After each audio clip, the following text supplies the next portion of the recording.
Incarcerated Chairman of the All Parties Hurriyat Conference, Masarrat Alam Butt, has asserted that the Kashmiris' fundamental demand is freedom from the illegal Indian occupation and the right to self-determination as outlined in the UN resolutions, and they will not surrender this demand.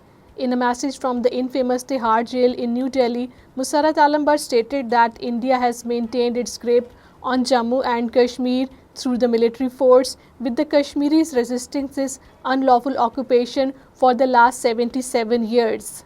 Indian forces personnel have escalated their raids and cordon and search operations across various districts in occupied Kashmir, including Kupwara, Baramulla, Islamabad, Udhampur, Poonch, and Rajouri.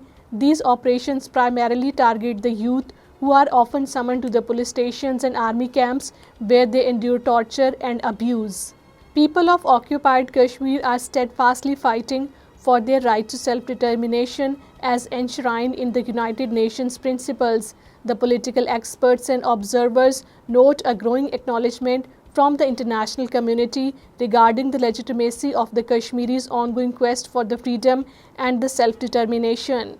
High Court of Occupied Kashmir has given New Delhi installed territories administration 4 weeks to respond to a plea challenging the preventive detention of the senior advocate Nazir Ahmad Ronga.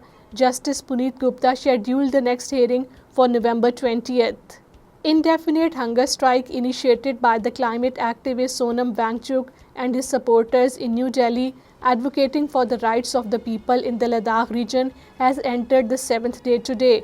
The protest is currently taking place at the entrance of the Ladakh Bhavan, where Wangchuk and his group have been gathered since they began their strike on Sunday. National Conference President Farooq Abdullah has said that India has forcibly snatched the rights of the Kashmiris, insisting that they will not waver their demands for the restoration of the constitutional and democratic rights. During discussions with the various delegations at his Srinagar residence, Farooq Abdullah emphasized the urgent need for the unity among the Kashmiris to secure their rights.